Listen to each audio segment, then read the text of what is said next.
국민의힘 이인선 의원님 질의하시기 바랍니다. 네, 먼저 후보님 대한민국의 경제 수장 자리에 지명되신 것을 축하드립니다. 기재부 장관은 부총리면서 대한민국의 경제 수장이라는 막중한 책무가 부여되는 자리이기 때문에 다른 국무위원들보다 더욱 타의 모범이 되어야 되고 또 도덕적이고 청렴해야 됩니다.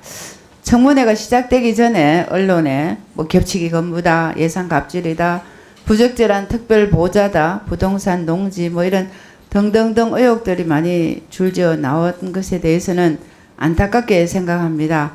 아무튼 오얏 나무 아래서 가끔 고쳐 매지 말라고 하는데 후보자가 오늘 아마 특별히 잘 새겨드려야 할 말이 아닌가 생각을 합니다. 그럼에도 불구하고 후보자께서는 그 40여 년 가까이 그런 경제 파트에서 기재부에서 헌신과 업무 능력에 대해서 높이 평가하고 있는 것도 사실입니다. 그런 의미에서 후보자에게 대한민국의 난제에 대해서 물어보겠습니다. 우선에는 현안을 보면 지금 현재 기재부가 문제가 되는 미국과의 25% 상호 관세, 방위비 분담금, 전작권 환수 이슈 이렇게 모든 이슈가 몰려오고 있고 러시아와 중국과의 관계 설정 이런 것들이 경제와 굉장히 관련이 많습니다. 이런 현안 또 기재부 자체의 세제 정책 중에서도 오랫동안 손대지 못했고 방치해두었던 상속세, 근로소득세, 법인세, 부가가치세 등 과세 표준이나 세율을 어떻게 합리적으로 조정할 것인지 꽤나 풀기 어려운 숙제입니다. 그런데 이제 지금은 극한의 정치 대립도 워낙 단골의 난제이기도 하고요. 그런 중에서 또 통발부수다 보니까 탄소 중립 시대를 준비하면서 원전과 재생에너지가 예산적인 측면이나 그런 어떻게 하면 양날개로 갈 수 있을지도 또한 난제라고 생각합니다.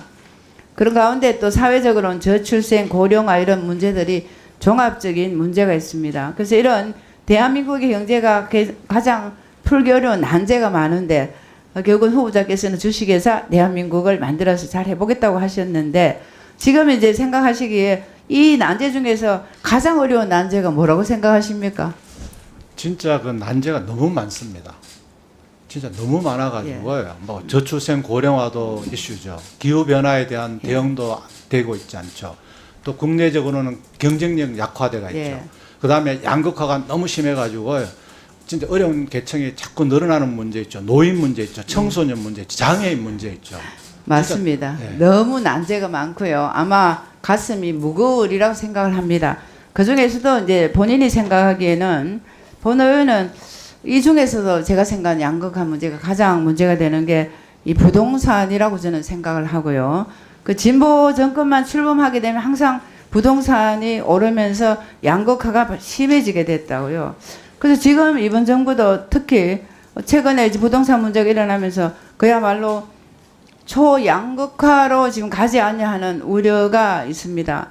그래서 이제 정부가 최근에 부동산 정책을 내놓긴 했는데 단순하게 지표를 보고 서둘러서 조급하다는 느낌을 받습니다. 그래서 핀셋으로 고칠 수가 없으니까 그렇게 하다 보니까 투기 세력, 실소유자 가리지 않고 적용해 버리기 때문에 지금은 결국은 부동산 자산에 대해서 밟고 앞서가는 자산가들은 현금 부자들은 전혀 타격을 입지 않고 있는 상황에서 정책하는 이 부담은 고스란히 서민에게는 전가되어 있다는 그 느낌입니다. 그래서 최근에 전세 월세가 이제 옮겨가고 오르면서 서민들이 굉장히 어려워지고 있는데 그래서 지금은 이제 서민들은 대출 받지 마라 이런 걸 많이 요구를 하고 할 수가 없는 상황인데 결국은 이제 강남 수도권 이런 쪽은 이번에 이제 후보자뿐만 아니라 대부분의 이번에 후보자들이 청문회에 나온 후보자들은 그야말로 조용히 몰래 뒤에서 강남 재테크를 하고 있었다고 서민들은 지금 생각을 하고 있습니다. 그래서 후보자께서는 만약에 인사청문회를 통과해 장관이 된다면 우리가 재정 건전성까지야 바랄 수는 없지만 지금 다가오기 시작하는 부동산발 초양극화 우려를 전체 거시적으로 바라보면서 조급히 하지 말고 차분하게 대책을 마련해 주셔야 됩니다. 단파적으로 지금 가면 그 피해는 결국은 현금 가진 사람은 피해갈 수 있고 서민들은 특히나 청년이나 신혼부부는 어렵습니다. 그런 부분을 반드시 꼭 지켜주시기를 바라고요. 그래서 이제 한 가지로 더 말씀을 드리자면 그 민생회복 소비 쿠폰에 대해서 제가 늘 염려가 좀 많은데 이번에 어쨌든 여당의 단독으로 통과시켜서 민생회복 소비 쿠폰 같은 이런 정부의 소비 진작 정책을 지금 시행했고 다음 주부터는 이제 신청을 받아서 시행을 합니다. 알고 계시죠? 네네. 그래서 이 정책을 이제 마중물이라고 얘기를 하셨고요. 그렇지만 이 마중물이 펌프가 돼서 전체가 돌아야 되는데 오히려 이 한 바가지의 이 마중물이 한 숟가락 같은 효과로 선순환 효과를 가지지 못하면 어떻게 되냐 하는 그런 우려가 지금 많습니다. 지난번에 이제 문재인 정부 때 아마 잘 기억을 하시겠지만 정부의 일회성 전국민 재난지원금 정책처럼 정부에서 하는 현금성 재정 지출이 이 마중물 효과에 대해서는 아직까지 검증되지 않고 있고요. 그러다 보니 이번에 이름하여 이재명 당선 축하금이라고 불리는 민생회복 소비 쿠폰이 우리 경제가 살아나는 선순환의 마중물이 되기를 바라지만 확신할 수 있을지는 후보자님께서 답변을 마무리할 때 해주시고요. 여기에서 이제 우리가 소비를 하기 위해서 돈을 줬는데 소비로 미치지 않았을 때 그건 또 고스란히 또 빚으로 다시 돌아오는 그런 어려움이 있습니다. 그래서 최근에 보면 한국은행과 조세재정연구원에 따르면 정부가 하는 소비 투자 재정 성수는 0.68, 이전 지출에 대한 경우에는 0.2에 불과하다고 되어 있습니다. 그래서 저는 이렇게 직접 줬는데 소비가 안 일어나는 것보다는 조금 더 면밀하게 보셔가지고 SOC 등에 투자를 해서 경기 대응 효과가 큰 쪽으로 연계해서 가야 되지 않느냐는 게 저희 생각입니다. 이거 어떻게 생각하세요? 예, 의원님께서 좀 답변을 드리겠습니다. 첫째, 그 부동산 관련해서는 진짜 그 우리 국민들의 주거 안정을 위해서는 부동산 시장 안정이 굉장히 중요합니다. 그래서 이번에는 수요 측면에서 그 부동산 수요를 좀 막기 위해서 했고요. 실수요자입니다. 그리고 돈이 많다고 인해서 내가 6개월 이내에 가서 살아야 되기 때문에 돈이 많은 사람도 실수요자만 주택을 사게 되기 때문에 그런 효과가 있다고 보여지고요. 그럼에도 불구하고 수요만 저희들이 또 이렇게 부동산 시장 안정을 시킬 수 없기 때문에 공급도 최대한 또 할 수 있는 방안, 또 공급하는 과정에서 생길 수 있는 규제 이런 것도 찾아서 좀 해결하는 게 부동산 시장의 장기적인 안정화가 가능하다고 보여지고, 또 의원님께서 말씀하신 이 소비 쿠폰에 대해서는 사실 이렇습니다. 제가 그 여러 의원님들 질문에 말씀드린 것처럼 진짜 지금 상황이 굉장히 어렵습니다.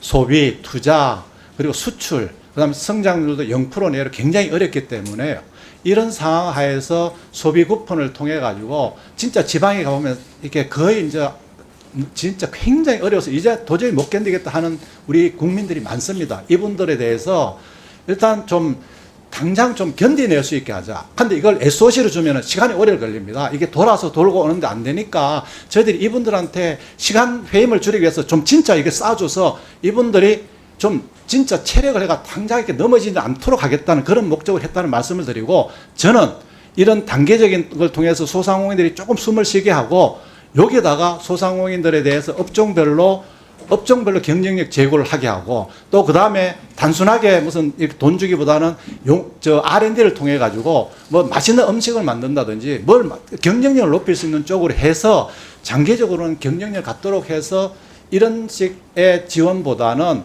이 물고기를 잡는 법을 가르쳐 주는 게 필요하다고 생각하기 때문에 의원님 말씀을 잘 되새겨서 문제가 없도록 그렇게 하도록 하겠습니다. 네. 네네.